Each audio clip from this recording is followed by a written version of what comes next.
زندہ رہنے کے لیے پہلی شرط یہ ہے کہ انسان کھانا حاصل کرے، پانی حاصل کرے۔ پانی کب حاصل کرے گا، غذا کب حاصل کرے گا؟ جب وہ کام کرے گا، اور کام کرنے کے لیے اس کی عقل و علم کی ضرورت ہے، کیونکہ جب تک پتہ نہیں ہوگا کہ کام کیا کرنا ہے، جب تک کہ کام کے بارے میں علم نہیں ہوگا تو کام کرے گا کیسے؟ لہٰذا پہلی ضرورت جو انسان کو ہے وہ ہے علم کی، علم کے بعد عمل کی۔ اس کے ذریعے سے انسان زندہ رہ سکتا ہے۔ اب اگر اس کے بعد ہم علم کی تعریف کریں تو علم کی تعریف یہ ہوگی کہ علم ایک ایسی ضرورت ہے جس کا انسان محتاج ہر مقام، ہر لمحے اور ہر کام میں علم کی ضرورت ہے۔ اور اب انسان کو جب یہ پتہ چل جائے کہ ہمیں زندہ رہنے کے لیے علم کی ضرورت ہے تو اس کے ذہن میں سب سے پہلا سوال یہ پیدا ہوگا کہ علم حاصل کریں۔ اچھا، اگر آپ علم حاصل کیسے کریں؟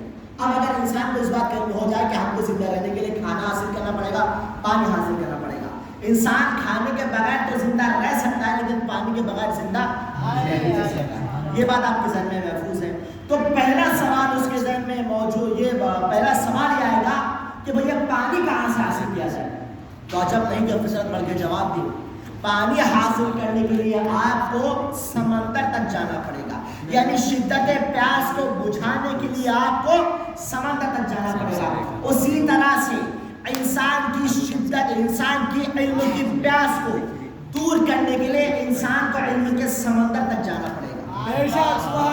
اور اسی سمندر کو دنیا فانی نے جناب باقر علیہ السلام کے نام سے یاد کیا، جن کا لقب ہے باقر العلوم، جن کو علم کا سمندر کہا جاتا ہے۔ اسی علم کے سمندر کے پاس ایک شامی آتا ہے، اور شامی آنے کے بعد مطلب اس شامی کا امام کی خدمت میں آنا جانا لگا رہتا ہے۔ ایک دن امام کے مجلس میں تشریف فرما تھا کہ امام سے سوال کرتا ہے کہ مولا، یہ بات کہتا ہے کہ مولا آپ کی مجلس میں بیٹھنے میں مجھے بڑی شرم آتی ہے۔ اور اندر یہ کہ کیا مسئلہ ہے، کیا مسئلہ ہے، تمہیں میری مجلس میں بیٹھنے میں شرم کیوں آتی ہے، کیوں تمہیں ایسا لگتا ہے کہ تمہیں شرم آتی ہے؟ کہا مولا میں یہ نہیں کہہ سکتا کہ مجھ سے بڑھ کر اہل بیت کا دشمن اس روئے زمین پر کوئی موجود ہے، کیونکہ میں یہ سمجھتا ہوں کہ آپ حضرت یعنی کہ اہل بیت سے دشمنی رکھنا رسول اور خدا کی اطاعت ہے، نعوذ باللہ۔ یعنی میں یہ سمجھتا ہوں کہ اگر آپ کی مخالفت کروں گا تو یہ رسول اور اللہ کی اطاعت ہوگی۔ امام نے اس کو اچھے الفاظ میں بات سمجھائی کہ بے شک خدا تمام پوشیدہ چیزوں کا جاننے والا ہے۔ اب یہ کہہ کر وہ افراد، وہ فرد، وہ انسان، وہ شامی امام کی محفل سے اٹھ گیا اور اپنے گھر چلا گیا۔ اس کے بعد کچھ عرصے بعد امام کی خدمت میں خبر آتی ہے کہ اس شخص کی طبیعت بہت خراب ہے۔ یہ خبر آتی ہے اور وہ انسان پھر اپنے اقربا سے کہتا ہے کہ دیکھو میرے حالات تو اس طرح نہیں کہ میں کچھ اور دن زندہ رہ سکوں، لہٰذا اگر میں مر جاؤں تو یہ خبر امام تک پہنچا دینا اور ان سے یہ کہنا کہ میں نے یہ گزارش کیا ہے کہ میری نماز جنازہ امام پڑھائے۔ لہٰذا ایسے ہوتا ہے جب اس کے اقربا کو یقین ہو جاتا ہے کہ اب یہ انسان دنیا میں موجود نہیں ہے، ٹھنڈا ہو گیا، اس کے جسم ٹھنڈا ہو گیا ہے، دنیا سے کوچ کر کے دار فانی میں چلا گیا ہے، دار جاویدانی میں چلا گیا ہے۔ لہٰذا اب اس کے اقربا اس کی وصیت کے مطابق عمل کرتے ہیں اور امام کی خدمت میں پہنچتے ہیں، اور جانے کے بعد امام سے کہتے ہیں کہ اے امام، جو شخص آپ کے پاس آیا کرتا تھا، جو شامی آپ کے پاس آیا کرتا تھا، اس نے ہم سے یہ وصیت کی ہے کہ امام سے کہنا کہ میں چاہتا ہوں کہ میری نماز جنازہ آپ پڑھائیں۔ امام نے اسے انکار کر دیا، کہا میں تمہاری نماز جنازہ نہیں پڑھاؤں گا، یا پھر تاریخ کی کچھ اور الفاظ ہے۔ بہرحال امام نے اس شخص کو وہاں سے بھجا دیا، یہ کہہ کر منع کر دیا، وہاں سے بھجا دیا۔ لیکن اس کے جانے کے بعد تاریخ کے یہ جملے ہیں کہ امام نے ابتدائی رات کے ابتدائی حصے سے صبح کے ابتدائی حصے تک اس طرح سے سجدے میں گئے، یعنی رات کے ابتدائی حصے سے سجدے میں گئے اور صبح کے ابتدائی حصے سے سجدے سے اٹھے، یعنی کہ امام رات بھر سجدے میں رہے۔ امام نے خدا سے توسل کیا اور خدا سے دعا کی، اور اگلے دن اس شخص کے گھر پر پہنچے۔ وہاں پر جانے کے بعد اس شخص کا نام لے کر اس سے مخاطب ہوئے، دروازے پر باہر کھڑے ہیں اور اس شخص کو باہر سے آواز دیتے ہیں۔ جب یہ آواز دیتے ہیں تو وہ شخص جو مر چکا تھا وہ امام کے پاس آتا ہے، اور امام کے پاس آنے کے بعد گفتگو کرتا ہے، اس سے باتیں کرنے لگتا ہے۔ پھر امام اس کو اس کے دروازے سے لے کر اس کے گھر میں جاتے ہیں، اس کے دروازے سے اس کو اپنے گھر میں لے جاتے ہیں اور وہاں پر جا کر اسے غذا دیتے ہیں، کھانا دیتے ہیں، پانی دیتے ہیں اور اس کے اقربا کو یہ کہتے ہیں کہ اس کا خیال رکھو، اس کو تندرستی والی غذا دو اور اس کا خیال رکھو کہ تندرستی والی غذا دو۔ اب عجب نہیں لوگ پڑھ کر سوال کریں کہ امام کے علم کی منزلت کیا ہے، جو آپ باقی العلوم کہتے رہتے ہو امام کی منزلت کیا ہے۔ میں یہاں پر رک کر جب آپ کے سامنے سارے حالات واضح ہو گئے کہ کیسے امام کے ایک سجدے نے اثر کر دیا کہ وہ انسان جو مر چکا تھا، تو اب میں یہاں پر رک کر کچھ ایسے افراد کو جو امام کے علم پر شک کرتے ہیں یہاں پر رک کر ایک جملہ کرنے کا مجھے حتماً حق ہے کہ جو وہ ذات گرامی پر لاکھوں سلام ہو کہ جس کے ایک سجدے کا اثر یہ ہے کہ جو مردہ انسان کو جلا دے دے تو اس کے رکوع کی کیا منزلت ہوگی، اس کے قیام کی کیا منزلت ہوگی، اس کے نماز کی کیا منزلت ہوگی، اس کی زکات کی کیا منزلت ہوگی، اس کی شجاعت کی کیا منزلت ہوگی، جس کے صرف ایک سجدے کا کمال یہ ہے کہ وہ مردہ شخص کو زندگی بخش سکتا ہے۔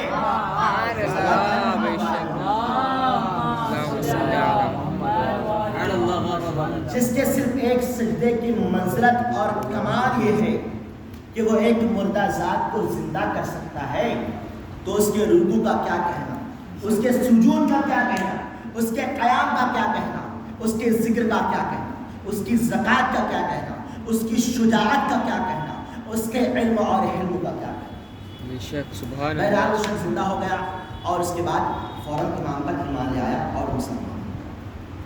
دوسری ذات گرامی جس کا ذکر مجھے کرنا ہے آج اس منبر سے، وہ ہے جناب مسلم ابن عقیل۔ ان کی شجاعت کے بارے میں صرف یہ جملہ کہنا بہتر سمجھتا ہوں کہ یہ جناب ابو طالب کے پوتے اور مولائے کائنات کے بھتیجے، جناب مولائے کائنات کے بھتیجے۔ بہرحال اس شخص کے بابا کی شان میں تاریخ میں جملے موجود ہیں کہ جناب مسلم کے جو بابا تھے، مسلم ابن عقیل جو جناب عقیل تھے، ان کے بارے میں تاریخ میں جملے ملتے ہیں کہ جناب عقیل علم نسب سے جناب عقیل کا بہت اچھا تعلق ہے۔ جب ہم نے یہ بات تاریخ میں پڑھی تو ہمارے ذہن میں فوراً یہ سوال اٹھا کہ علم نسب کی تعریف دیکھی جائے، علم نسب کہتے ہیں اسے۔ تاریخ میں موجود ہے علم نسب کی تعریف۔ علم نسب ایک ایسا علم ہے جس کے ذریعے سے لوگوں کی نسلیں پہچانی جاتی ہیں۔ ایک ایسے علم سے جناب عقیل کا بہترین تعلق تھا جس کے ذریعے سے نسلیں پہچانی جاتی ہیں، اور اس وقت عرب میں صرف گنے چنے 4 افراد ایسے تھے جو اس علم سے تعلق تھا، جن کا اس علم سے بہترین تعلق تھا۔ بہرحال اس کے بعد جب مرحلہ اور ان کے بابا کی شان میں آگے بڑھتا ہے تو جناب رسول اعظم کا یہ کہنا ہے کہ تاریخ کا یہ کہنا ہے کہ جناب رسول اعظم جناب عقیل سے بہت زیادہ محبت کرتے تھے، اور جناب رسول اعظم کے جملے بھی ہیں کہ میں عقیل سے بہت زیادہ محبت کرتا ہوں۔ اب جیسے ہم نے تاریخ کے بس آپ کی گفتگو کو تمام کرنے والا ہوں، جیسے ہم نے تاریخ کے جملوں کو پڑھا کہ جناب عقیل سے رسول اعظم کو بہت زیادہ محبت تھی، تو ہمارے ذہن میں فوراً یہ سوال آ گیا۔ جب ہماری دوسری کتابوں میں ایک کتاب موجود ہے عقائد امامیہ، جس کے اندر یہ عقیدہ موجود ہے کہ ہمارا عقیدہ سلسلے کے شیعہ امام ائمہ اپنا شیعہ کسے سمجھتے ہیں، تو جیسے ہم نے جناب عقیل کی تاریخ میں جملے پڑھے کہ بھائی رسول اعظم جناب عقیل سے محبت رکھتے تھے، تو ہمارے ذہن میں فوراً وہ عقیدہ آ گیا، کیونکہ ہمارے استاد اکثر جب ہمارے استاد دروس کو پڑھتے پڑھتے اس عقیدے تک پہنچے کہ ہمارا عقیدہ اس سلسلے میں کہ ائمہ اپنا شیعہ کسے کہتے ہیں، تو جیسے ہمارے استاد جناب محسن صاحب نے اس جملے کو پڑھا، اس جملے کو دیکھا، اس جملے کی عبارت کو دیکھا، تو فوراً ان کی زبان سے بے ساختہ جملہ روا ہوا کہ ابا ہم اپنے آپ کو اہل بیت کا شیعہ کہتے ہیں، ہم تو کہتے ہیں، لیکن ائمہ کسے اپنا شیعہ کہتے ہیں، تو جناب محسن صاحب نے کہا کہ کمال اس منزل پر نہیں کہ ہم اپنے آپ کو اہل بیت کا شیعہ کہیں، بلکہ کمال اس منزل پر ہے کہ اہل بیت ہمیں اپنا شیعہ۔ تو جب ہم نے جملہ ان کی بات کی طرف متوجہ ہوا تو یہاں پر میں رک کر ایک جملہ کہنا چاہتا ہوں. اس وقت رسول اعظم کے زمانے میں بہت سارے ایسے لوگ موجود تھے جو یہ کہتے تھے کہ ہم رسول کے شادائی ہیں, ہم رسول سے محبت رکھتے ہیں, ہم رسول سے محبت کرتے ہیں. ہاں کچھ لوگ ایسے تھے جو محبت برائے حکومت کرتے تھے, اور کچھ لوگ ایسے تھے جو محبت خالصانہ محمد رسول اعظم سے رکھتے تھے. لیکن یہاں پر میں اس بات کی طرف متوجہ نہیں ہونا چاہتا. رسول اعظم بھی جناب عقیل سے محبت رکھتے تھے, یعنی کہ اس دور میں رسول خدا سے محبت رکھنے والے بہت افراد تھے, لیکن کمال اس منزل پر نہیں ہے کہ لوگ یہ کہے کہ میں بھی رسول اعظم سے محبت کرتا ہوں. یعنی کمال اس منزل ہے کہ رسول اعظم بڑھ کر جواب دے کہ میں بھی تم سے محبت رکھتا ہوں, کیونکہ آقا جان محبت کا قانون یہ ہے کہ جب تک محبت دو طرفہ نہ ہو عشق کرنے میں مزہ نہیں آتا. جب تک محبت دو طرفہ نہ ہو محبت مکمل نہیں ہوتی. تو کیا کہہ رہے ہیں اس ذات کے بارے میں جس کے اجداد سے رسول اعظم, جس کے بابا سے رسول اعظم کو مکمل اور کامل محبت ہونے والی. بہرحال یہی میرا مقصد تھا کہ مجھے آج دو شخصیتوں کی فضائل اور کمالات میں سلامت رہے. واہ واہ واہ. جناب مسلم کی شجاعت اور کمالات کے بارے میں تاریخ میں بہت سارے جملے رقم, لہٰذا میں اس کی طرح متوجہ نہیں ہونا چاہتا. بس میں آپ کی زحمت کو تمام کرتا ہوں. رحمت سے ذکر جب تک کسی بندہ مومن کو تکلیف نہ پہنچایا رہنے دو, ایسے رہنے دو. پہنچانے لگے میں چاہتا تھا بہت کچھ بیان کرنا چاہتا ہے, لیکن وقت کافی زیادہ ہو چکا ہے.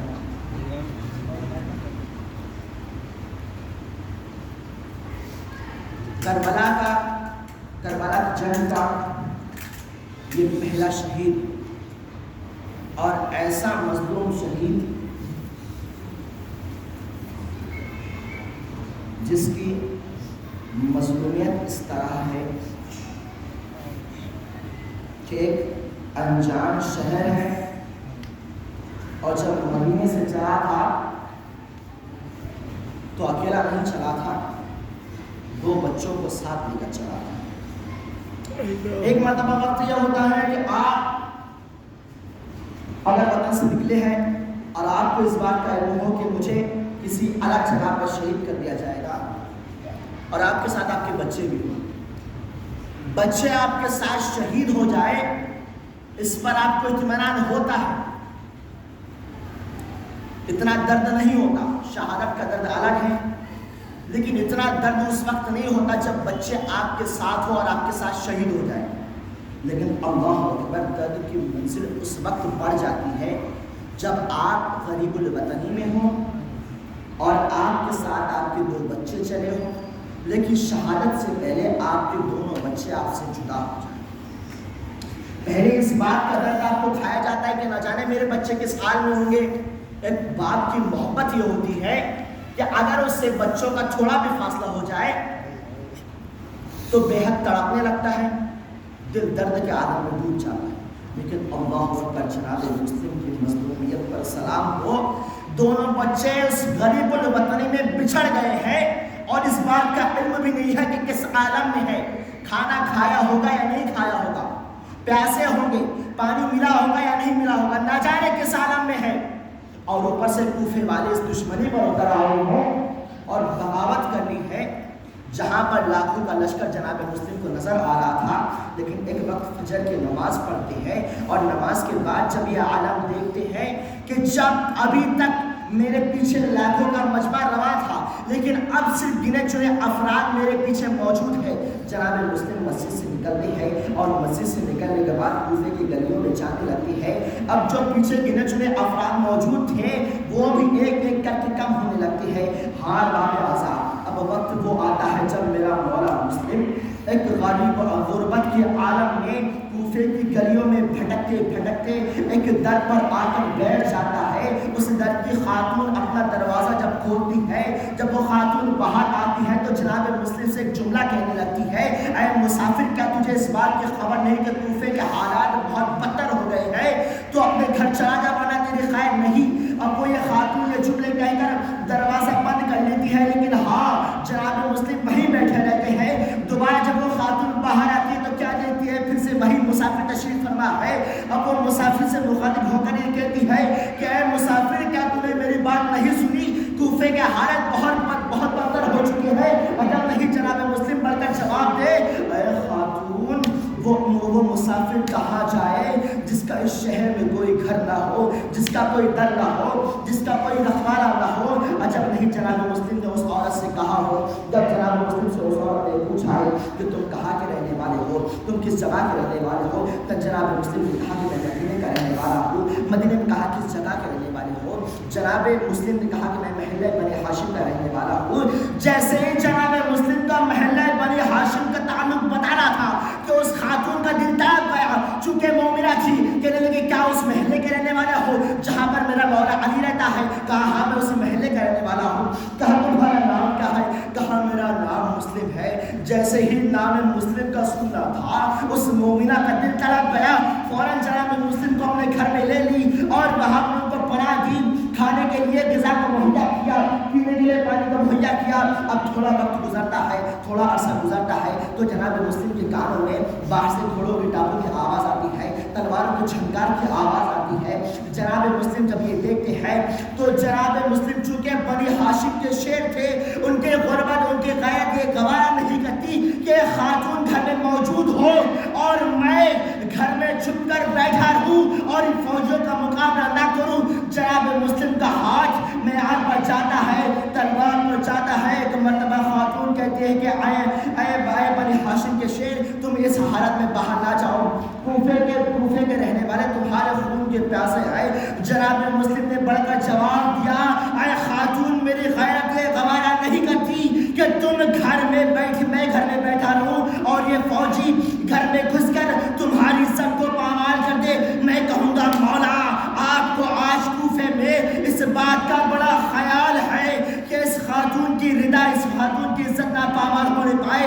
ارے شام غریبہ کا منظر ہے, فوجی قاتلان حسین خیموں میں آگ لگا دیتے ہیں, کوئی زینب کی ردا چھینتا ہے, کوئی مسلم ہے, کوئی کلثوم کی ردا چھینتا ہے, کوئی سکینہ کے گانوں پر تماچے لگاتا ہے. سيعلم الذين سبقوا منهم قولهم عليهم